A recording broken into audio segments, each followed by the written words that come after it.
Hello and a warm welcome to the Open Treasury podcast, your go-to source for the latest news and analysis in corporate cash and treasury management. This show is brought to you by CTMfile.com and the Treasury News Network, where treasury professionals learn and share the information that matters most.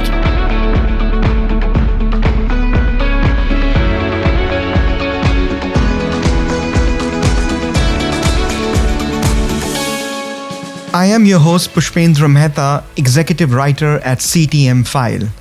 Joining me today for the next episode of the Open Treasury podcast are Jack Large, Editor of CTMfile, and Craig Jeffery, Managing Partner and Strategic Treasurer.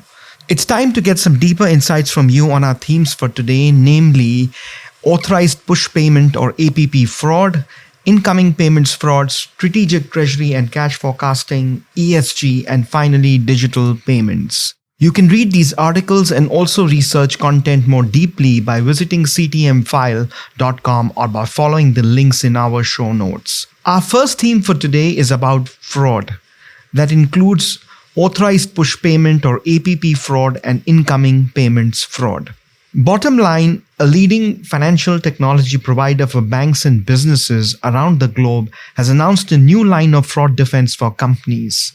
Now available to companies directly, Bottomline's confirmation of payee or COP for business seeks to better protect company payments against APP fraud by verifying the recipient's bank account.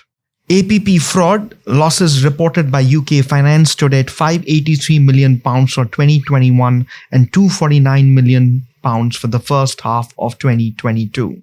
On another level, rising incoming payments fraud driven by accounts receivable fraud and invoice fraud is resulting in mounting losses for corporates. Organizations that have invariably focused on securing outgoing payments or their accounts payable systems, yet many have neglected to secure the incoming payment or accounts receivable processes, are leaving the latter open to attack as per the B2B Payment Fraud Tracker series produced in collaboration with NX, Knox, and Payments. Invoice fraud is also a pervasive problem, which comes in many flavors ranging from criminals changing bank account information on invoices to internal bad actors diverting funds away from their own companies. B2B payment volumes are expected to grow at a compound annual growth rate of 6% from 2022 to 2023. In the light of invoice fraud, APP fraud, as well as AR fraud, all becoming pervasive problems, a headache for corporate treasury, what can corporate treasury do to secure themselves from payments fraud? The extent of this fraud, how pervasive it is driven by a couple of factors. One factor is the use of automation by criminals. Two is the success that they've had through automation and sophistication of their attack methods in gathering this information. Therefore, some of these articles are pointing out ways of tamping this down or making it more difficult. The criminals are trying to get in the middle, or they're trying to redirect payments in different ways. And so, like the example about the APP fraud losses and using confirmation services. So when we think about what does a corporate need to do, you need to know what are the available methods of protecting an organization's inbound payments and outbound payments, or receivables and payables, however you want to refer to that.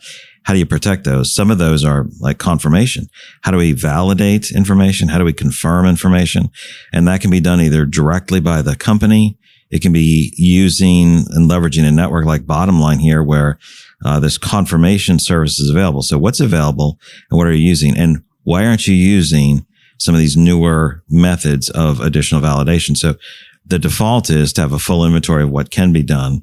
And the general default position should be, we will use everything that is reasonable, which is most of these services, even though some of these are new. Now, there's going to be some decision points there, but the decision should not be, do I use this or not? Do I use this or not? But I'm going to use this unless I have a reason not to use some of these new services, validation, confirmation, leveraging a network that, provides, that master record information all set up. These are all part of what companies must do in terms of evaluating their overall payment security And so it involves looking at where are they exposed, what are the different services that are available that help prevent this. Everyone's under attack. We know that. We've known that for years. The criminals get better and better at it, and we have to use these types of services to help push back against that. The key piece for me in these articles was basically you have to verify everything. So if you're in payables, who's receiving it? In receivables, where's it come from? And make sure it goes to the right place. That verification is done all the time.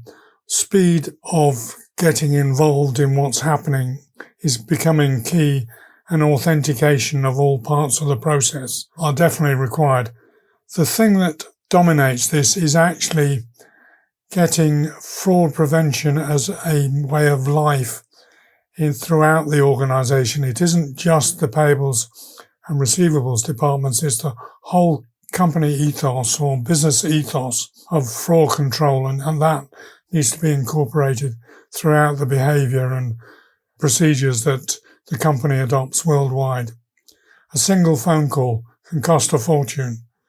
So the story about a bank only authenticating things on a secure line is a good example of what needs to be done more and more. Let's move forward to our next theme for today, which is about strategic treasury and cash forecasting.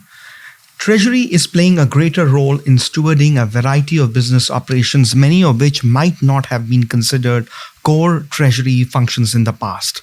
But given their position as the steward of payments and liquidity and their ability to capture global data related to cash flows and financial positions, Treasury is perfectly poised to provide greater strategic value within their company, and many teams are clearly adapting to this new role, states the Treasury Intelligence Solutions or TIS's 2023 Treasury Priorities and Opportunities Survey.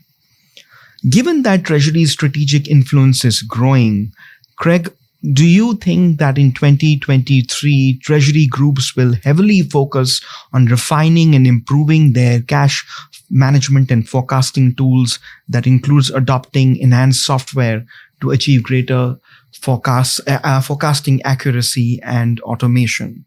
We see that being communicated in many different ways, including from the TIS survey information. It's a multiple year trend. I mean, Excel has long been the most common tool used to create or used in the process of running forecasts, multiple types of forecasts, not just cash forecasts, but some of the FP&A forecasts. But we see that the use of the primary tool from this information that's being reported, the use of the primary tool for creating forecasts has shifted down. Excel used to be 37% was the primary tool. Over several years of the survey, it's gone to 28 and 21%. Now, I doubt there's very many organizations that don't use it at all, but the primary tool, ERPs have increased by about 8% over that time frame from 14 to 22.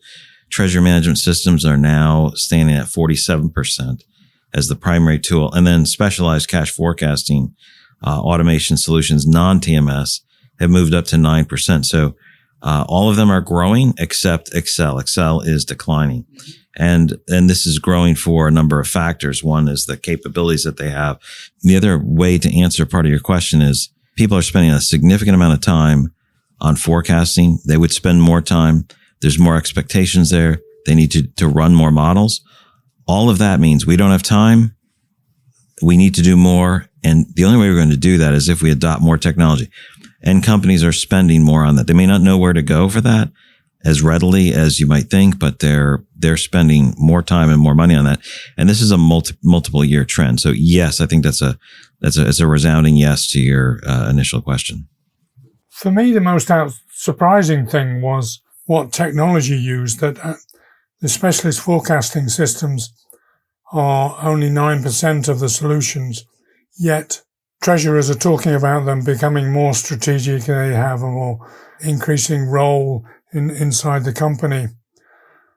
Well, one of the factors where they can increase it even more is by becoming more strategic, by improving the quality and reliability of the cash flow forecasting. The other piece that I'm surprised about is that the role of Treasury in couple of surveys that you've referred to in this piece, is still relatively low in terms of strategic impact.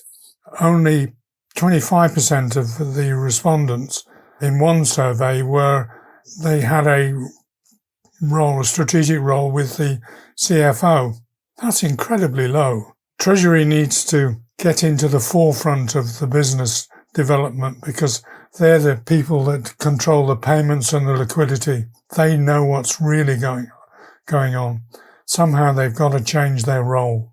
Bank of America's CEO Brian Moynihan has told the World Economic Forum in Davos that official global standards on sustainability and climate are needed to align capitalism with what society wants from it. Moynihan's remarks come as ESG initiatives are increasingly discussed in corporate results and by senior business figures. Jack, do you concur with the opinion of the CEO of Bank of America, and what would you advise corporate treasury when it comes to ESG adoption? I have the problem with banks is that they are still funding massively the operations of the people who get oil and gas into the atmosphere, which is a major crime. The fact that the CEO has come out and said we need to have global standards. Yeah, fine. But you need to tidy up your own house as well. Similarly, corporates need to independently just take responsibility and start to drive individually towards reducing global warming. We can't go on the way we're going on. As we look at ESG and how that varies around the world by country, environmental, social, and governance, we see different emphases in different places. In no place is any of those areas, above 50%. And I think what we see over time a long-term move towards better environmental standards. Like who is against that? But how quickly can we move there? Same thing with governance and some other issues. How do we ensure that there's consistent governance as individuals in our companies? And there seem to be two approaches and two mindsets. One is that everything has to be done instantly or very, very quickly. And some of these things will take long time to take place. Progress should not be seen as, hey, we only improved something 2 or 3 or 4%. I'm not in favor of here is a top down, everyone has to meet some standard globally. I think there should be more of a carrot and less of a stick. Now there's certain things that there is going to be some line that Moynihan pointed out. It's like, hey, if you're below this, and what is that standard that a company can choose to participate or not? And we've had some interviews with companies where they offer better rates for companies that are performing better rates, for loans and credit, better rates for others who are contributing to the goals in certain areas. And so that's more of a carrot approach. And it's changing certain items takes a significant long period of time. And it's also more difficult in less developed countries. The more wealthy countries are, the better they tend to do in each of these areas, particularly environmental and governance. I mean, it's hard to argue against the general concepts there, but how fast it is. So I disagree with the opinion that we have to set these standards, especially globally. I think it can be solved. It oftentimes issues are solved in different ways, but it's growing. It's not, we're not past the halfway point. And so that's kind of my view there. I'm more of a people adopt it rather than everything's forced type. And that's informing more of my discussion. The Bank of America, one of the beliefs in the policy that they were talking about is that you need to start to measure things accurately and consistently. And I agree with that entirely. Whether we go faster or slower depends on individual circumstances, but at least measure it and do it in a meaningful way, which is one of the key tenets of what Bank of America were talking about, which I agree with. And we work, I work with Strategic Treasury Consulting firm. We work with many companies, large multinationals, insurance companies, banks, and there's usually some types of standards and reporting, and none of them seem particularly onerous. Mm-hmm. There's usually, you report something. There's nothing that says if you meet this or not, but you have goals, you have targets. It's progress, and you can choose whether you do business with companies, other companies or not. if that's a particular standard. I think it's easy to adopt certain things and make them work. Other things would be like, hey, we're not going to do business with you because of X or Y. And it may be just a mindset, or maybe it'll take you 3 more years to get there. So measurement, metrics, and being mindful of what's going on is all part of how do we manage the overall, I won't call it risk, but the environment of business. I mean, things change over time. I love Greta Thunberg, who refuses to talk to anybody who's flown in to meet her. That sort of absolute distinction, I think it's going to come more and more. We'll see. Our next story for discussion is about digital payments.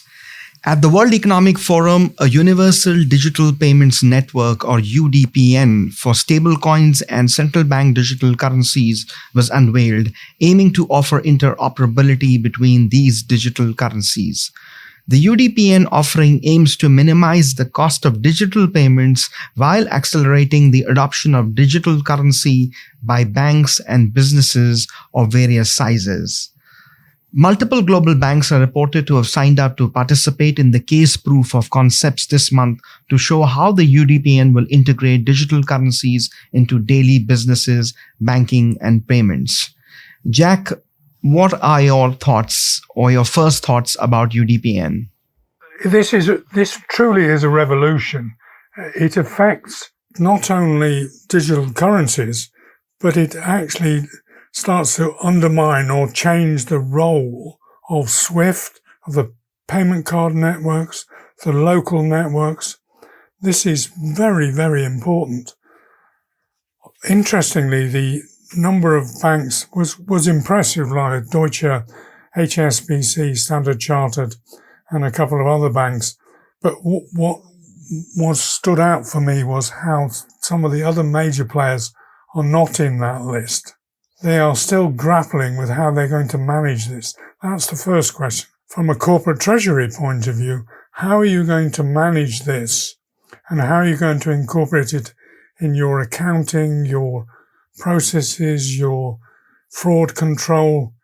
This is monumental. It's going to be huge.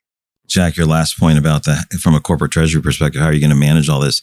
What kind of wallets are you going to use? Many corporates only want to use this in the current environment when they have customers who want to pay them that way. They want to be able to accept payments that way. And oftentimes they don't want to hold that digital currency very long. They want to convert it to whatever particular fiat currency their headquarter country currency is. And so it's a bit of a challenge here for most corporates. The concepts of converting payments and supporting cross-border, that's an issue that covers and touches on every currency. I guess as I look at this question, I feel we need to have someone who spends all their time thinking about this. If we could talk to them about it, because I think you've heard me, some of these currencies don't allow any further expansion. And so there's a limited value, and that makes it very difficult to trade beyond at a marginal level, even if it's, worth $1 trillion. I mean, economies need to be able to grow. The currency needs to support that. Yeah, this is a whole lot of, I agree with Jack's final point in particular measure. Finally, what is your choice for the biggest or most important story of the past week and why? Craig, if I can ask you to go first. It's the theme of several of the stories, and that's one of fraud. And we've talked about this many times before. The threat level for receivables, payables is massive. Most companies are not doing enough to protect their payment processes. This is a big issue. And it's not just about a particular service that goes on or hearing about the latest frauds and we didn't get hit by it. This is a much bigger issue that generally the industry is not taking seriously enough. It's being taken seriously. They recognize it's been escalated. We're spending more money, but oftentimes we haven't reviewed all of our payment processes, the security around those, and set something in place that handles the human element, the software element, access, and all of the different security principles that are necessary. I think that's the biggest story because we've seen a couple of them, and it's a continuing issue. I know people get tired of hearing about that, but it hasn't gone away. We have not slain that dragon. I agree with Craig that we haven't slain a dragon, but for me, what came out from the story about impact of Treasury on strategic planning, linked with the fact that we are now seeing new payment systems. I think the problem this podcast has revealed is that Treasury is under significant strain from all sorts of different directions. From the technology point of view, from the procedural point of view, and the role point of view. And Treasury needs to stand up and be counted and define a role more clearly as to what they do and what they don't do. Because at the moment, I feel it's a little messy. Thank you, Jack and Craig, for taking the time to share your insightful perspectives with us on topics that impact corporate treasury. We would also like to thank our CTMfile audience for joining us on this episode of Open Treasury. Please subscribe and look in the show notes for the article links. Thank you.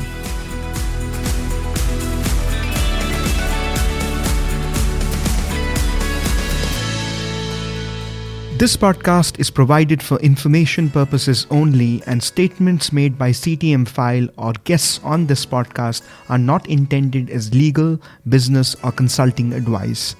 For more information, visit ctmfile.com.